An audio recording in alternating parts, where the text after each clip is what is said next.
Today to my good Sani, CEO of Play Virtual, really focus on understanding from a statistical point of view and really quality data point of view what's going on in the world, social impact, and mega trends.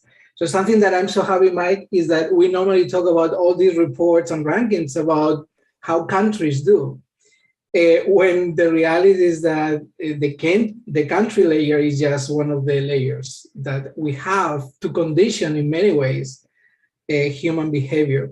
So when we found that there's a people's report, this is like, oh, wow, okay, what is this? We have to know all about that. And you are behind this people report now for a number of years. So we want to know everything about this.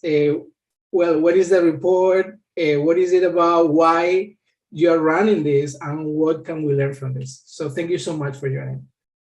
Thank you, Luis. It's a real pleasure to join you. And I resonate a lot with the sentiment you shared that we are categorized by countries and places and regions, but the ultimate reality is that we need a human first approach to understanding what's going on in society if we hope to shift cultures or mindsets or behaviors. And I think a lot of that really flowed into the collaboration that was the People's Report. And funny enough, last year was its pilot year, but we're really gaining momentum. So in 2021, a collaboration of social enterprises and NGOs around the world came together under the umbrella of Catalyst 2030 network.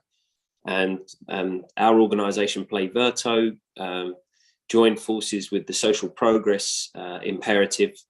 And the task was, can we reach the beneficiaries of social entrepreneurs to really understand people's reality today?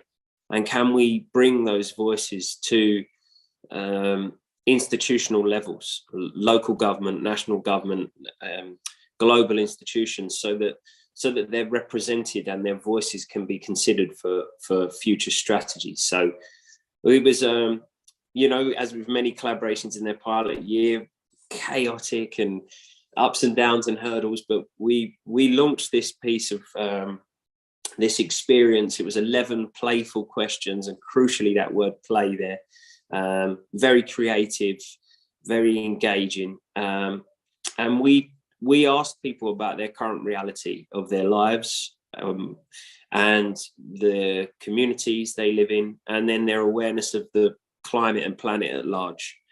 And we put the experience in 43 languages so that it's almost 73% of the world's population could play in their native tongue. And we worked with the social enterprises to understand the cultural nuances so that everybody could have what we wanted to feel like a native experience, because it's a lot to ask someone to share. And it's really important for them to understand why. And I think we, as humans, we are curious. How do we compare to others? What does these stats mean? Is it just me? Am I alone? Do I feel the same? And data is valuable. It's hugely valuable, as we've seen in most sectors of society, to mainly drive profit and growth. But we really want to see if it can cultivate and drive a human first, a people-driven approach to solutions. So shall we get in and I'll show you a couple of the results? Please, I'm dying to see that. Yes, please, let's share. Okay. What's going on in the People's Republic of the world? Absolutely. So let's see. We are just sharing screen, thanks to our technology today, coming from Zoom. Okay, so these we looked at 6 trends when we come out. We had 17,500 people click to play the experience. Approximately 14,000 finished and answered all the questions, and we were able to analyze this against 7 different continents of the world. And so it's amazing, really. We saw, one of the trends is people's awareness of the climate emergency today. People are reporting all over the world a loss of biodiversity, the temperatures are rising, and it's affecting their daily lives. And it was just, I think it's something that everyone takes for granted, but when you see it on paper, you can clearly see that any climate initiatives really are driven by what people need and what they're aware of. And it does point to the fact that solutions should involve people a little bit more as well, because if you're aware of what's happening in your community, then maybe you're one of the key stakeholders to talk about the solutions there. We saw poverty, sadly. 1 in 5 respondents said that they go to sleep hungry at night, which is just an awful statistic for the modern day. And if we think about the Sustainable Development Goals and everything that companies and businesses and institutions and governments are saying we want to achieve by 2030, we are a long way off. And it's not just in the countries where you may assume there to be poverty. We saw in Western countries that citizens are going to sleep hungry at night.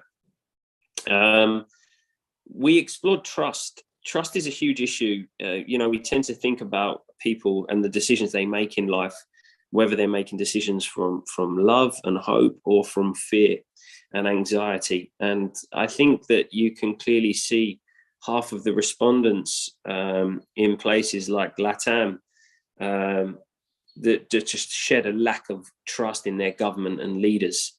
And this is quite a startling statistic, because ultimately these are the people that we look to change our lives. But if we don't trust them, then how are we going to progress? A third of respondents overall said that they felt their views were not represented in their communities. So these types of statistics point to an alarming fragmentation in society today. I'll just quickly show you a couple more. Obviously, we're hopefully coming out of the effects of the pandemic, but we could really see that it was taking its toll on people. Loss of income was huge, especially in places like India. 4 in 10 players, or 66% of Indians, 6 in 10 said that their income was affected.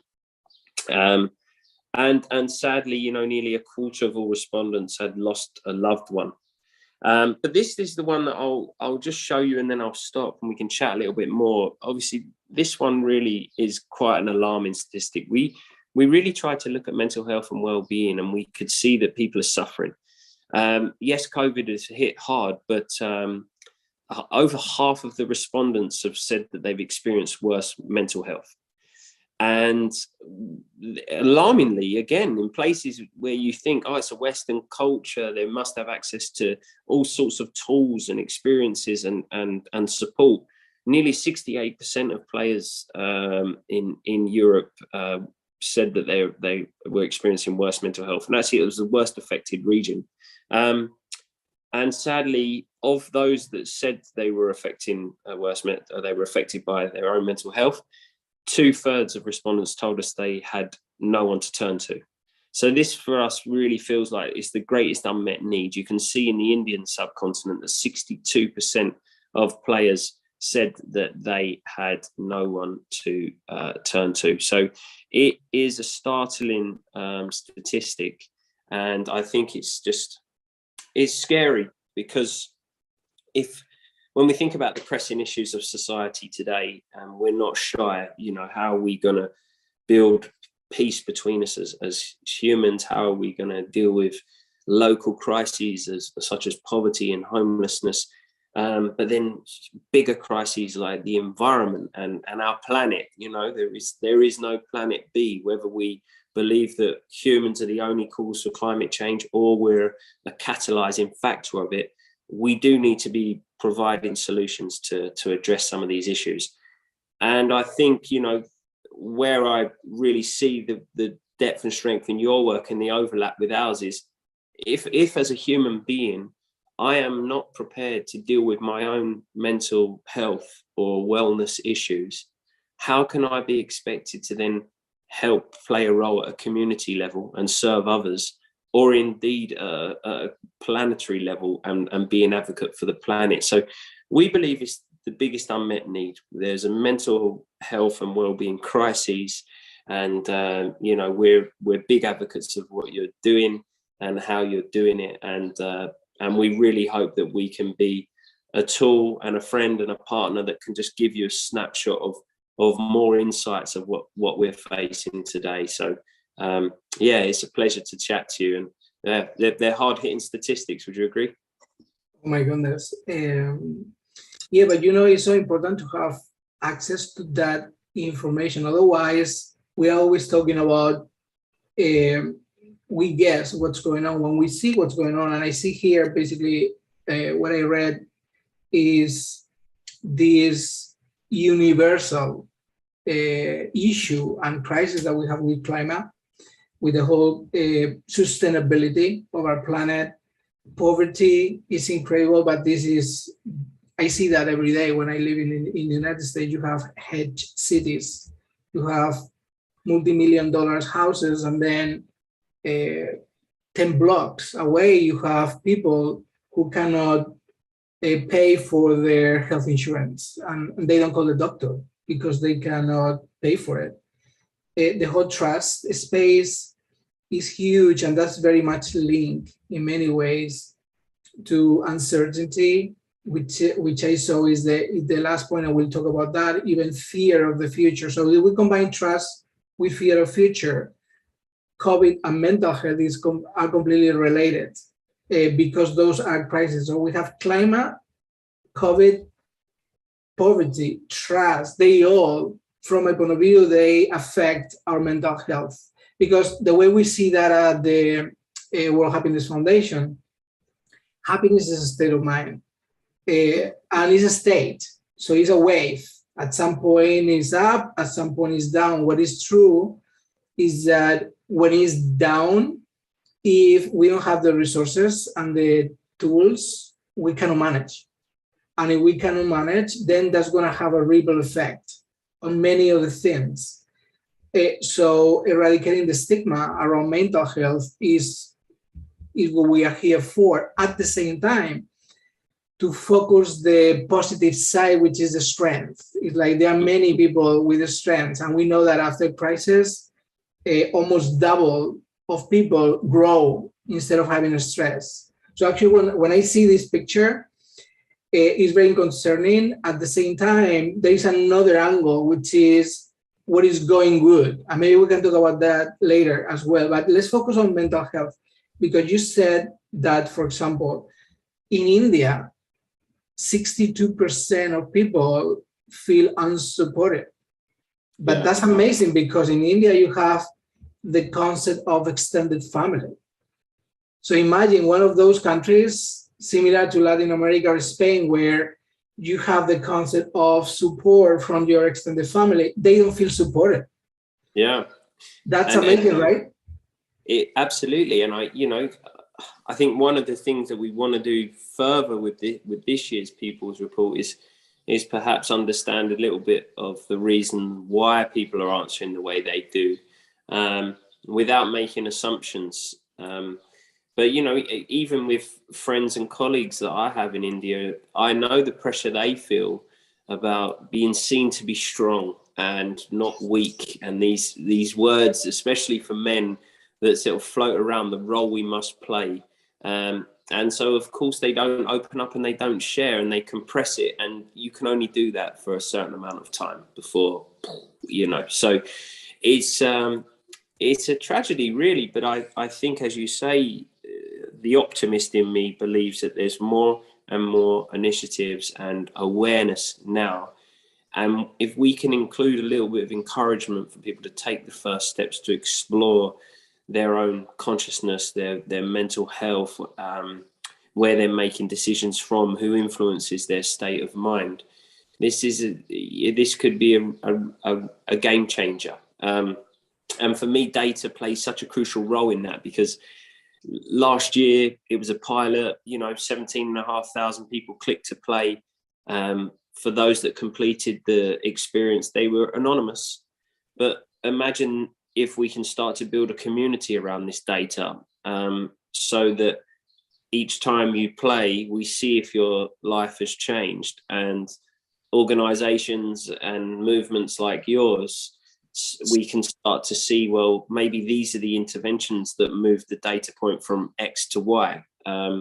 So you start to measure the attribution of the change in people's lives. I think the People's Report could be a needs map representative of global issues that social enterprises and socially impact-driven organizations and people can target, so that we can change people's lives based on accurate data, but we can also understand when their lives are changing. And I think it's a crucial moment now to involve data in our work and measure our impact, and not just to be seen to do it, but have the audacity to put your initiatives out there and see how well they're doing. And if they need changing, change them and engage the community. And data plays such a key role in that. Absolutely. How do you feel that media and especially television networks are affecting the mood of the data? Because we know that right now we are more aware than we were before. I think that now we are going through this new phenomenon of collective global awareness. And I think this is great. I mean, it could accelerate for negative and positive so many things. But what we know, as we are saying now with Ukraine, is that there is a complete opposition to how things are going. And this is creating immediately, in seconds, a different mood in the world. So what do you think is the role of this mood and the role of media in order to create this awareness and actually give us data in one direction or another direction? Do you have an insight about that?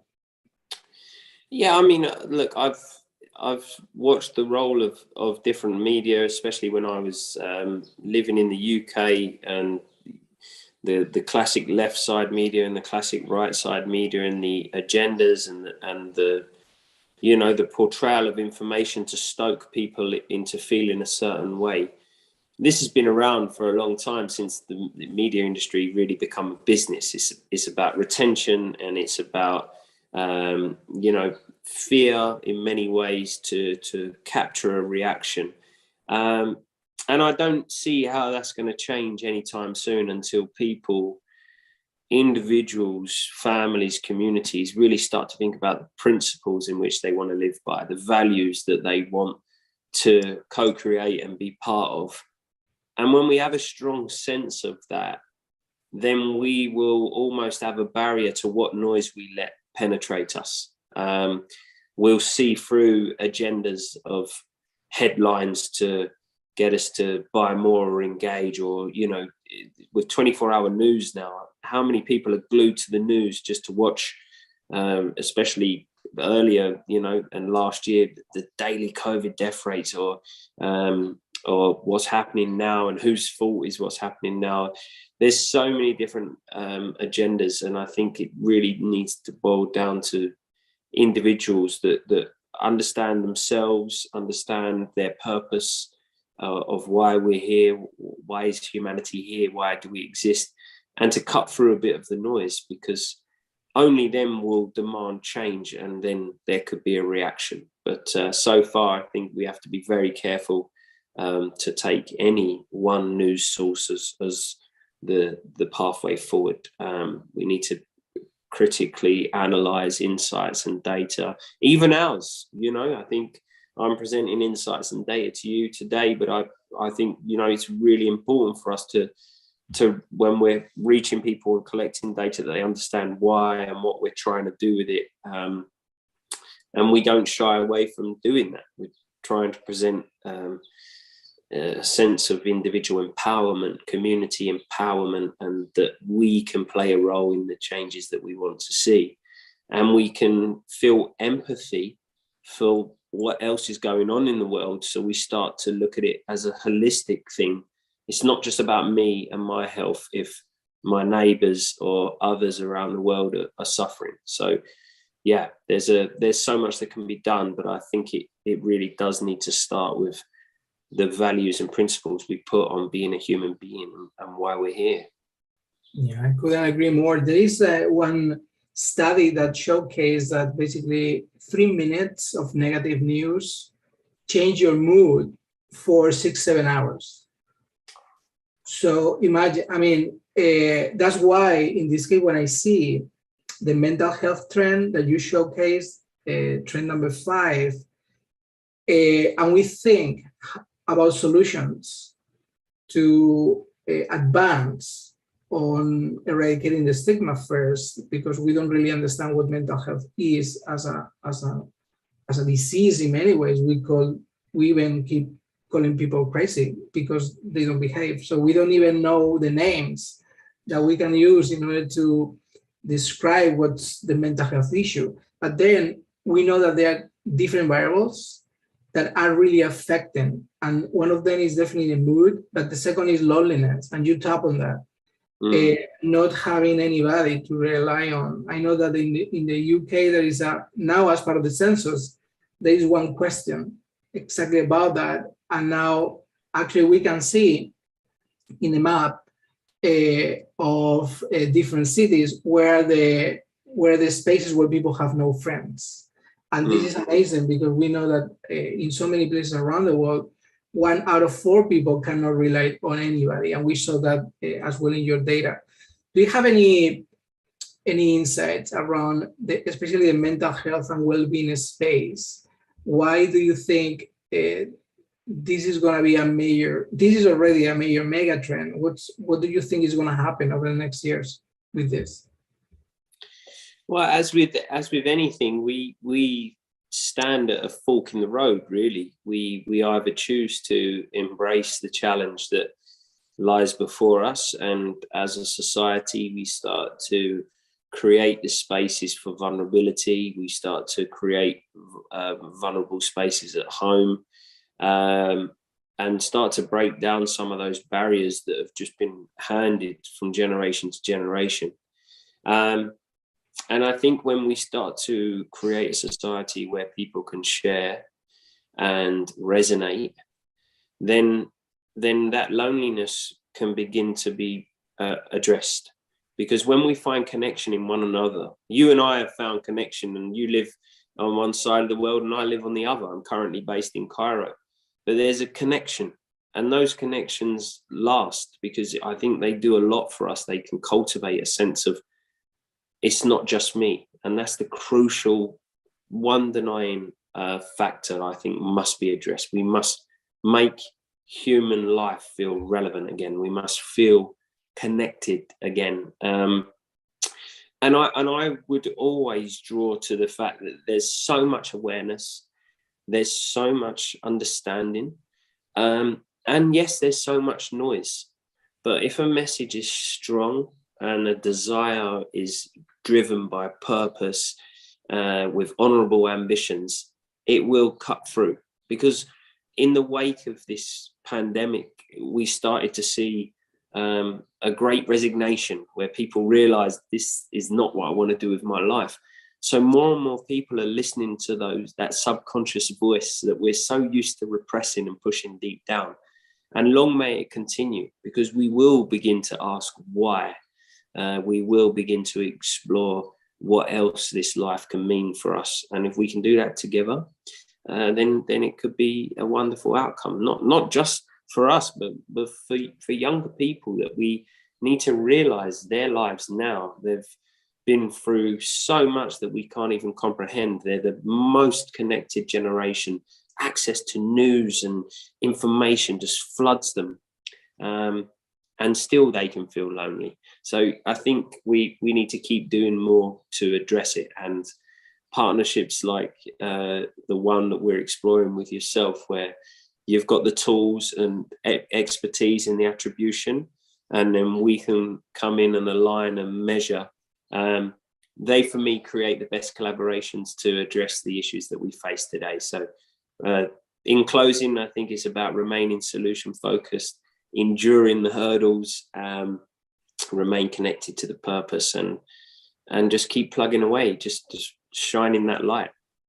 Love it. Well, I mean, what you're doing, Mike, and the team is just incredible. We really love it, and I think that this partnership that we are forging is going to be just incredible. Do you have a final recommendation on what you learned from the People's Report? What do you think? How different do you think is going to be when we do the next one? I'm not sure.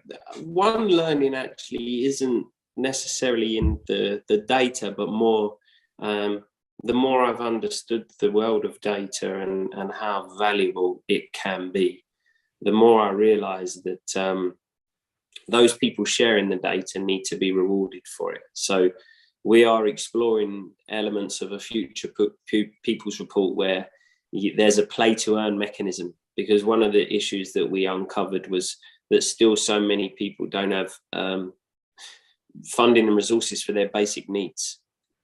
And so if we can start to create mechanisms within social enterprise, or especially for us within data collection, that if you play, you can earn social tokens, you can cash those tokens in for support with your utilities or phone credit or wherever it may be.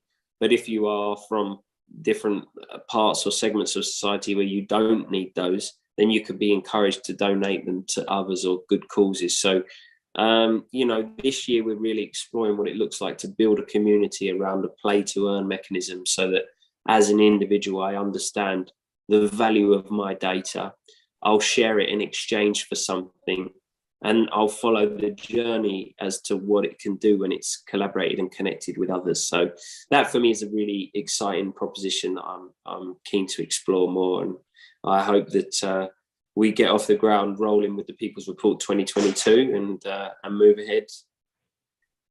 Love it. Well, remember that we have the time bank, so the change is time.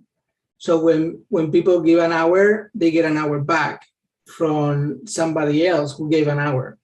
So actually, the whole concept of time banking is beautiful. And doing time banking at a global scale is something that has not been done. It's been done in local communities. But actually, we have the time bank, the World Happiness Time Bank. So that's something we can explore for sure. That's wonderful. Yeah, currency, as you know, is something, talking about new paradigms and new opportunities for human progress. We have to think in different ways, and probably currency will have to change as well at some point. But let's keep learning about that. For sure. Thank you, Luis. Thank you so much, and keep it up. You're doing an amazing job. Thank you. Goodbye, my friend.